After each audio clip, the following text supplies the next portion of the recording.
Assalamualaikum warahmatullahi wabarakatuh. Waalaikumsalam warahmatullahi wabarakatuh. warahmatullahi wabarakatuh. Alhamdulillahirabbil alamin. Salawat dan salam semoga tercurahkan kepada baginda Rasulullah Muhammad SAW. Selamat siang teman-teman. Gimana kabarnya? Alhamdulillah baik. Alhamdulillah baik. Terima kasih yang sudah bergabung di kegiatan PKM pekan ketiga hari ini. Sebelumnya perkenalkan kembali, saya Rizka Safalina, selaku moderator yang akan membimbing jalannya kegiatan beserta rekan-rekan saya yaitu Eca, Mia, Pipi, Nisa, dan Novi selaku pemateri pada hari ini. Topik yang akan dibahas hari ini adalah hadis tentang lockdown wilayah saat terjadi wabah penyakit. Sebelumnya kita menuju materi, mari kita bersama-sama mengucapkan Bismillahirrahmanirrahim. Semoga kegiatan PKM pada hari ini berjalan lancar hingga pada pertemuan terakhir nanti. Langsung saja memasuki pembahasan yang akan disampaikan oleh Eca.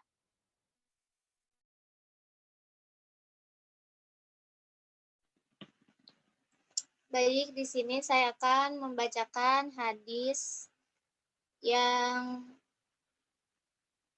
tentang lockdown wilayah saat terjadi wabah penyakit.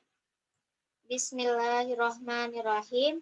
Haddatsana Abdullah ibnu Yusuf, akhbarna Malikun an ibni Syihabin, an Abdullah ibnu Amir, anna Umara kharaja ila Syam, falamma kana bisarawa balaghahu annal waba qad waqa'a bisyami fa akhbarahu Abdurrahman ibnu Auf anna Rasulullah sallallahu alaihi wasallam annahu qala idza sami'tum bihi bi ardin fala taqdamu alaihi wa idza waqa'a bi ardin wa antum biha fala takhruju firaram min rawahul Bukhari. Yang artinya menceritakan kepada Abdullah bin Yusuf, menceritakan kepada kami Malik dari Ibnu Syihab dari Abdullah bin Amir, sesungguhnya Umar pergi ke Syam, maka ketika sampai daerah Sar disampaikan kepadanya bahwa wabah telah melanda negeri Syam. Maka Abdurrahman bin Auf memberitahu Umar bahwasannya Rasulullah Shallallahu alaihi wasallam bersabda, jika kamu mendengar wabah di suatu wilayah, janganlah kalian mendatanginya.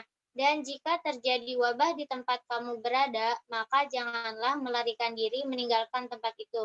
Hadis riwayat Al-Bukhari nomor 5730.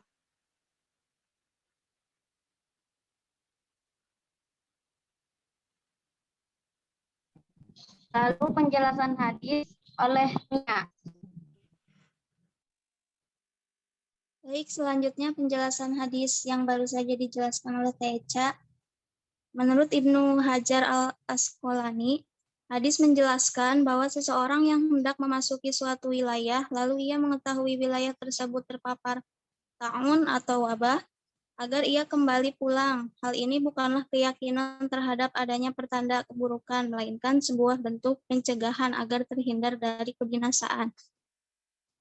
Kelompok lain meyakini bahwa larangan mendatangi wilayah terpapar wabah dalam hadis bersifat makruh, bukan haram. Maka diperbolehkan datang ke wilayah terpapar wabah lagi bagi orang yang kuat tawakal dan keyakinannya. Dalam hadis juga terdapat larangan seseorang yang berada di wilayah terpapar wabah untuk keluar dari wilayah tersebut. Namun ulama berselisih pendapat mengenai maksud larangan tersebut. Sebagian dari mereka memperbolehkan keluar dari wilayah terpapar wabah. Sebagian juga ada yang memakruhkan, tidak mengharamkan. Namun pendapat ini ditentang kelompok ulama lain yang mengharamkan keluar dari wilayah terpapar wabah karena larangan dalam hadis sudah sangat jelas. Ini pendapat yang ditarjih Imam Asy-Syafi'i dan lainnya. Pendapat ini dikuatkan dengan hadis riwayat Ahmad dan Ibnu Uzaimah dari Aisyah. Aku berkata, wahai Rasulullah Shallallahu alaihi wasallam, apa itu ta'un? Beliau bersabda, kelenjar seperti kelenjar unta, barang siapa yang berdiam diri di dalam ibaratnya ibarat orang yang syahid, dan barang siapa yang lari darinya ibarat lari dari medan perang. Situasi lockdown zaman Nabi diterapkan oleh Umar bin Khattab ketika mengunjungi Syam. Cerita ini dikisahkan dalam buku biografi Umar bin Khattab karya Profesor Dr. Ali Muhammad Ash-Shalabi. Pada tahun 18 Hijriah, suatu hari Umar bin Khattab bersama sahabat-sahabatnya melakukan perjalanan menuju Syam. Sebelum memasuki Syam, di perbatasan mereka mendengar sebuah kabar tentang wabah penyakit kulit yang menjangkit wilayah tersebut. Penyakit kulit itu dinamakan wabah ta'un amwas. Seperti yang sudah kita ketahui pada pekan pertama, bahwa penyakit ini termasuk penyakit menular yang menyebabkan benjolan di seluruh tubuh. Benjolan itu terus tumbuh hingga pecah, membuat penderita mengalami pendarahan hingga kematian. Syam diberlakukan lockdown setiap beberapa waktu sekali. Abu Ubaidah mengabarkan situasi kondisi yang terjadi di Syam kepada Umar bin Khattab. Satu persatu sahabat Umar meninggal saat wabah, sehingga tercatat sekitar 20.000 orang yang wafat karena wabah. Jumlahnya hampir separuh dari penduduk Syam, termasuk di dalamnya ada Abu Ubaidah. Para ulama menyebutkan beberapa hikmah dari larangan keluar dari wilayah terpapar wabah.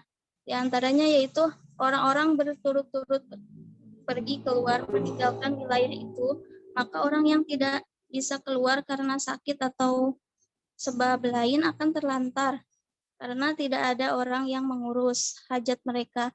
Andaikan diwajibkan keluar dari wilayah terpapar, maka yang akan keluar hanya orang-orang yang kuat lagi mampu. Hal itu tentu akan menghancurkan hati orang-orang lemah.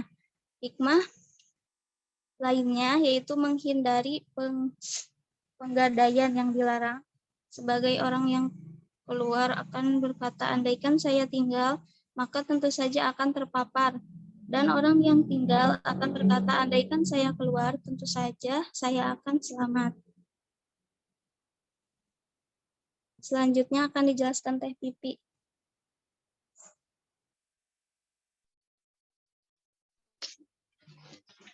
Baik, di sini saya akan menjelaskan tentang ikhtiar Rasulullah dalam menghadapi wabah.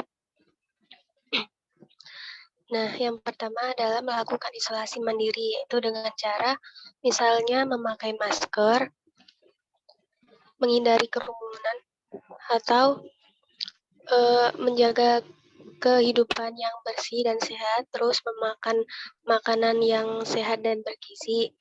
Nah, terutama ketika kita sakit, seperti demam, flu, batuk, dan yang lainnya, kita dianjurkan untuk berada di rumah saja. Nah, hal itu bukan karena kita takut kepada wabahnya, akan tapi kita mencegah penyebaran atau penularan virus itu tersebut. Yang kedua, menghindari bepergian. Nah, seperti yang udah dijelaskan pada hadis tadi, bahwa ketika ada suatu wabah di daerah tertentu, misalnya di luar daerah kita, nah kita dilarang untuk mendatangi daerah tersebut, memasuki daerah tersebut. Kemudian apabila wabah itu terjadi pada daerah kita, di sekitar kita, maka kita dilarang untuk keluar rumah. Kemudian yang ketiga, taat protokol kesehatan.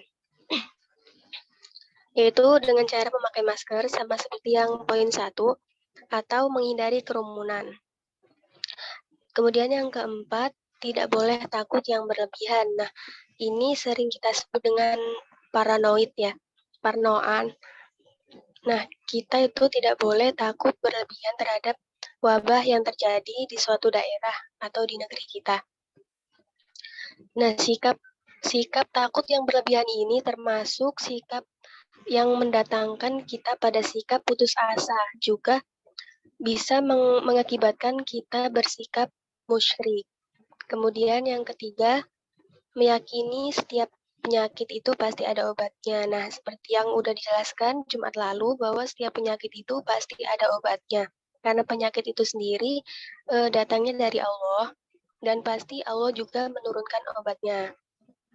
Kemudian yang keenam, mengkonsumsi makanan seperti sunnah Nabi. Nah, makanan apa saja yang disunahkan oleh Nabi? Yang pertama, madu. Nah, madu ini terdapat dalam Quran Surat An-Nahl ayat 68 sampai 69, seperti yang udah dijelaskan pada ayat Syifa Jumat lalu, bahwa madu itu keluar dari perut lebah, dan di dalam madu tersebut terdapat obat yang bisa menyembuhkan manusia.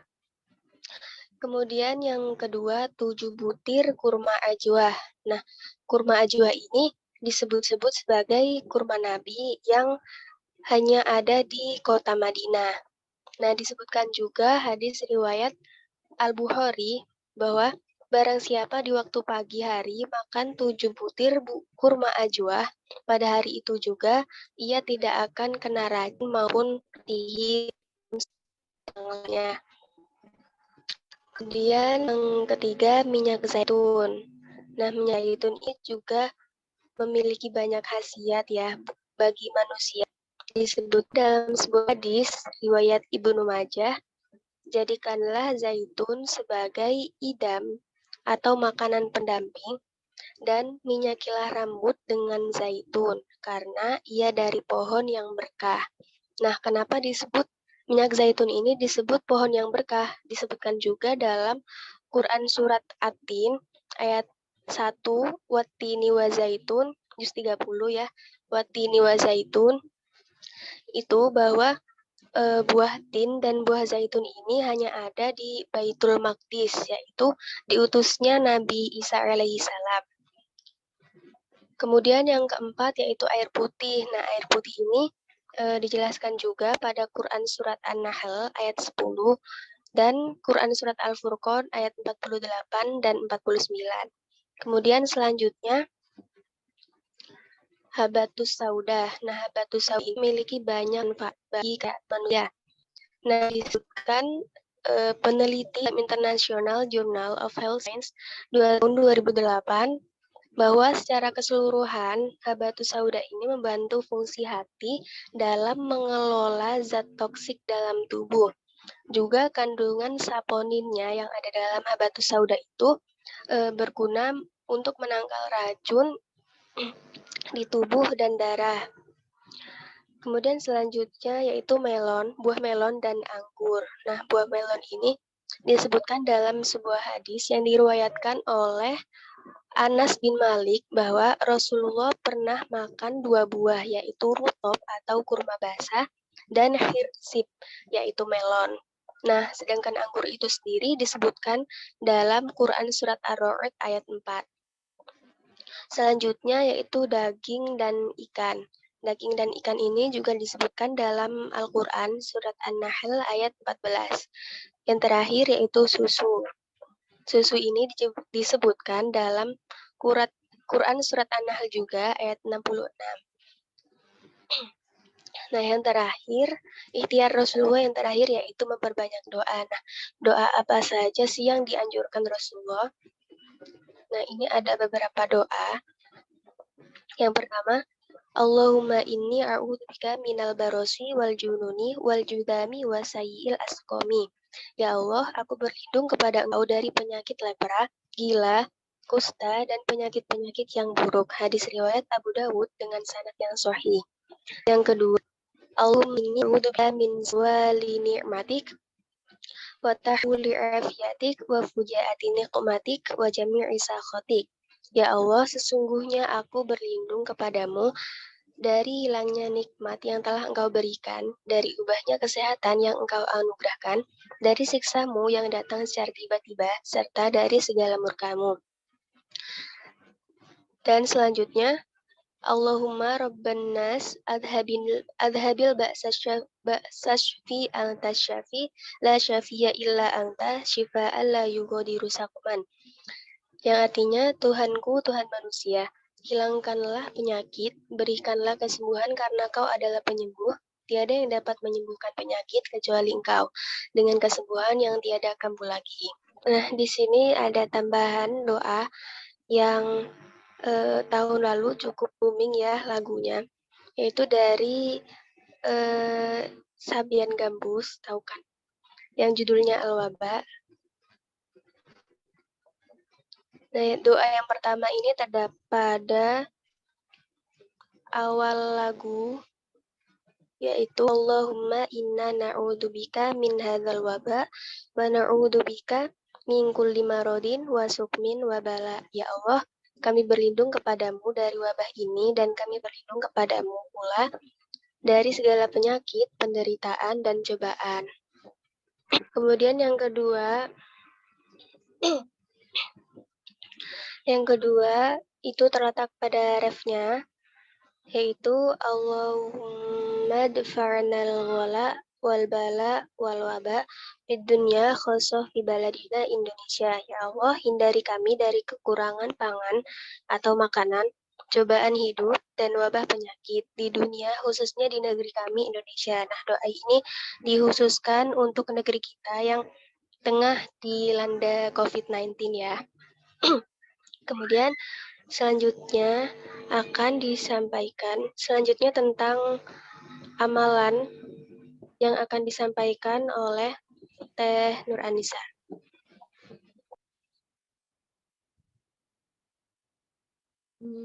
Baik, di sini selanjutnya, jadi keadaan saat wabah penyakit muncul biasanya membuat panik bagi siapa saja, apalagi bagi orang yang dekat atau bahkan daerahnya tertimpa wabah penyakit tersebut. Akan tetapi kepanikan itu tidak diperbolehkan sampai berlebihan, karena yang berlebihan itu tidak baik. Dalam kondisi seperti itu disarankan bagi kita untuk memperbanyak zikir. Nah, di sini ada pun amalan-amalan yang bisa kita terapkan saat kita merasa panik akan adanya wabah, di antaranya yaitu yang pertama membaca Hasbunallah wa ni'mal wakil. Dan jika ingin versi yang lebih panjangnya yaitu ada Hasbunallah wa ni'mal wakil, ni'mal maula wa ni'man nasyir wala haula wala quwata illa billah il aliyil azim. Allah Subhanahu wa taala menceritakan mengenai Rasul dan sahabat dalam firman-Nya, yaitu dalam surat Al-Imran ayat 173. Bismillahirrahmanirrahim. Alladzina qala lahum munnasu innan nasu qad jama'u lakum fahsawhum fazadahum idimanna wa qalu hasbunallahi wa ni'mal wakil. Yang artinya yaitu orang-orang yang menaati Allah dan Rasul, yang kepada mereka pada orang-orang yang mengatakan sesungguhnya manusia telah mengumpulkan pasukan untuk menyerang kamu. Karena itu takutlah kepada mereka, maka perkataan itu menambah keimanan mereka dan mereka menjawab, cukuplah Allah menjadi penolong kami dan Allah adalah sebaik-baiknya, Maha Pelindung. Jadi doa ini dibaca oleh Nabi Ibrahim alaihissalam pada saat yaitu hendak dilempar ke dalam api. Tidak ada yang membela dan menolongnya saat itu. Nah, ketika ia pasrah diri membaca doa ini, Allah jadikan api yang membakar menjadi dingin, terasa dingin. Doa ini juga dibaca oleh Nabi Muhammad SAW saat peperangan. Yang kedua, yaitu membaca La ilaha illa anta subhanaka inni kuntu minaz zalimin. Yang artinya tidak ada Tuhan kecuali Engkau, Maha Suci Engkau, sungguh aku termasuk orang yang zalim. Nah, Nabi Yunus alaihi salam pernah dalam kondisi kepanikan yang tak terbayangkan, yang ditelan oleh ikan paus di dalam air dan di dalam yang gelap. Nah, di dalam kegelapan itu beliau saat itu panik dan ketakutan. Namun selama masa kepanikan itu ia terus mengulang doa yang tadi, yang la ilaha illa anta subhanallah ini kuntu minaz zalimin. Nah, sebab doa tersebut Allah Ta'ala selamatkan ia sebagaimana dalam Quran surat Al-Anbiya ayat 88. Bismillahirrahmanirrahim. Fastajana lahu wa najjaninahu minal minal ghami wa kanalika nunjil mu'minin, yang artinya maka kami telah memperkenankan doanya dan menyelamatkannya daripada kedudukan, dan demikianlah kami selamatkan orang-orang beriman. Nah, apakah doa ini bisa kita amalkan untuk menghilangkan kepanikan akibat virus corona? Jawabannya adalah sudah pasti bisa, sebab inilah doa yang digaransi oleh Rasulullah Shallallahu Alaihi Wasallam, yaitu yang berbunyi hadisnya Bismillahirrahmanirrahim, da'watu zinnauni idda'a wa huwa fi batnil huba la ilaha illa anta subhanaka illa kunta minaz zalimin fa innahu lam nid'u biha rajulun muslimun fi syai'in qata'il ilas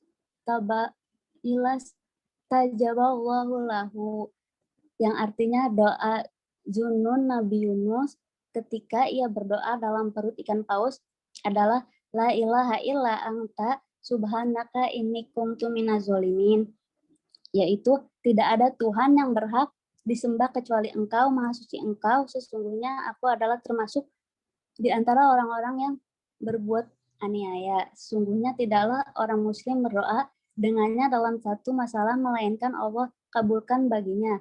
Hadis riwayat Tirmizi. Saya Al-Albani mengatakan bahwa hadis ini sahih. Baik, terima kasih kepada teman-teman yang sudah menyampaikan materinya. Selanjutnya adalah sesi tanya jawab. Jika ada yang ingin ditanyakan, dipersilahkan untuk bertanya. Kami berikan kesempatan untuk 3 orang penanya yang ingin bertanya agar membuka mic-nya terlebih dahulu dan memperkenalkan diri.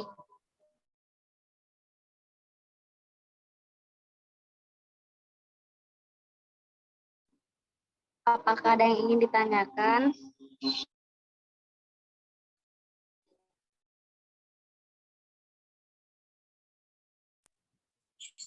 Bismillah, Teh izin bertanya. Ya, Teh boleh. Nama saya Wardatul Umah. Tadi kan disebutkan ya bahwa apa ya tadi kata? Yang bagian mana ya? Aduh, lupa.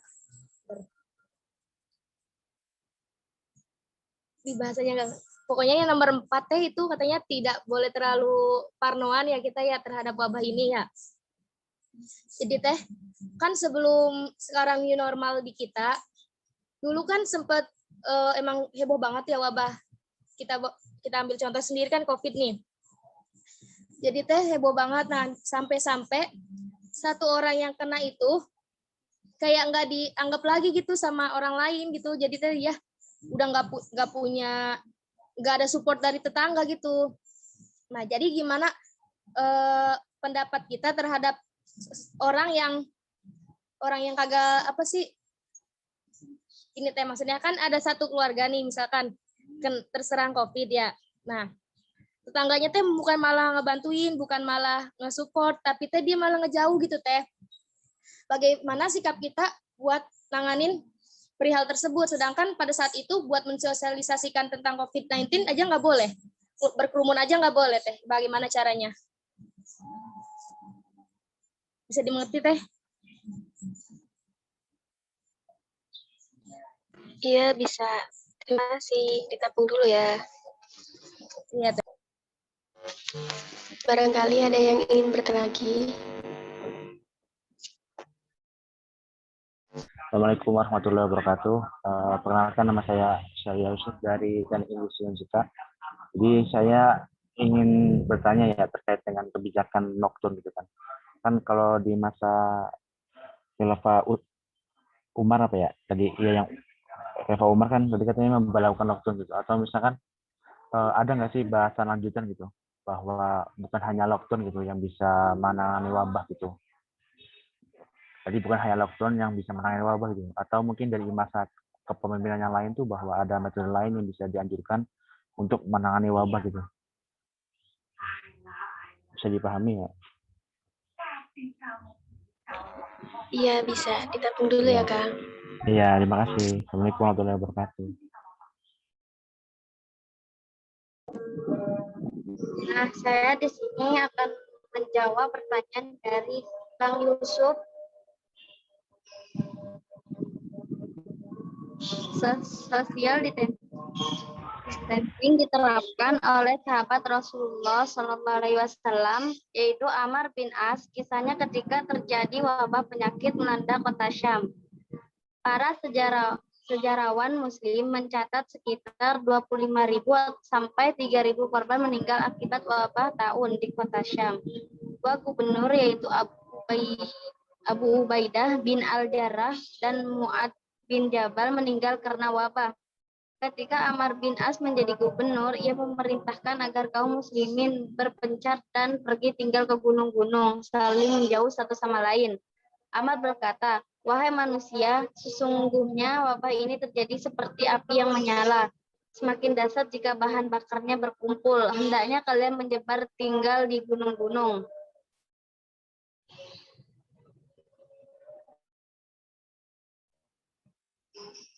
Gimana? Paham? Oh iya, paham, paham. Ya, terima kasih. Sama-sama.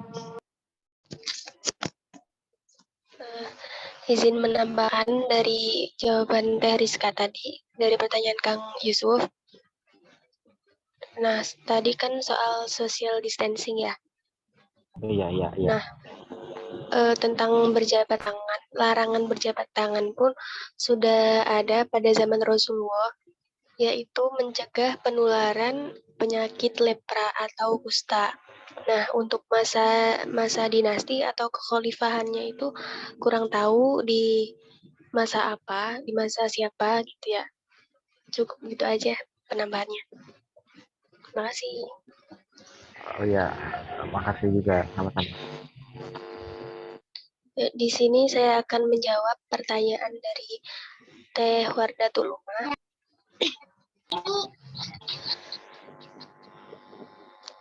Nah, untuk solusinya dari permasalahan tadi itu sebenarnya kita bisa ya mengkaji sendiri gitu tentang pencegahan COVID-19 penyebaran gitu. Bisa kita ulas sendiri, cari-cari tahu di internet atau di majalah-majalah atau jurnal dan yang lainnya itu. Jadi kita mengkaji sendiri, mempelajari sendiri gitu ya. Nah, untuk misalkan ada sikap tetangga yang kurang baik terhadap tetangganya yang misalnya sedang terkonfirmasi COVID, sedang positif COVID, dia acuh gitu ya. Nah, kemungkinan itu kan memang butuh kesadaran diri masing-masing, kesadaran dirinya masing-masing. Nah, jadi kalau orang yang kayak gitu emang dia tuh nggak ada sikap simpatinya sama tetangga gitu. Terus kalau tentang mengutamakan tetangga itu daripada kerabat itu kan ada ya hadisnya, cuman lafaz hadisnya kurang hafal saya. Intinya kita kan disuruh untuk apa ya istilahnya itu ya intinya pokoknya kita menghormati tetangga gitu ya. Nah, berarti kalau orang yang gitu kan kurang ada rasa itu ya simpati tadi sama tetangganya. Mungkin dia kurang sosialisasi atau itu bersosialisasi sama tetangganya atau gimana gitu ya. Nah, untuk solusinya mungkin bisa dibicarain baik-baik gitu, dikasih tahu atau dari ketua RT-nya atau dari wilayah situ itu dikasih tahu kayak kita tuh harus antisipasi ke keluarga yang kena COVID atau gimana dikasih bantuan atau gimana gitu ya. Mungkin gitu aja jawaban dari saya. Mungkin teman-teman ada yang ingin menambahkan, silakan. Terima kasih, Teh. Bisa dipahami? Bisa Teh, terima kasih. Syukron. Ya, sama-sama. Yang terakhir, kesimpulan dan pelajaran yang dipetik dari pemateri-pemateri tadi akan dijelaskan oleh Teh Novia. Oke, di sini ada kesimpulan. Nabi Shallallahu Alaihi Wasallam tidak melarang umatnya untuk masuk wilayah yang terpapar wabah, melainkan melarang penduduk wilayah terpapar untuk keluar dari wilayahnya agar wabah tidak menyebar ke wilayah lain. Hal ini membuktikan mukjizat Nabi Muhammad SAW dalam bidang ilmu medis. Upaya ini juga relevan dengan istilah lockdown atau karantina wilayah yang ditetapkan di beberapa negara di dunia saat ini sebagai upaya penekanan angka penularan pandemi COVID-19. Sebagian ulama membolehkan keluar dari wilayah terpapar wabah dengan niat bukan untuk lari dari takdir Allah dan tidak meyakini bahwa larinya itu menyelamatkan dari kematian. Adapun keluar untuk kebutuhan mendesak seperti berobat maka diperbolehkan. Dari apa yang sudah dijelaskan tadi, yuk kita amalkan doa serta zikir yang bisa dijadikan sebagai bentuk ikhtiar kita untuk terhindar dan selamat dari segala mara bahaya. Di dunia khususnya pandemi wabah COVID-19 saat ini.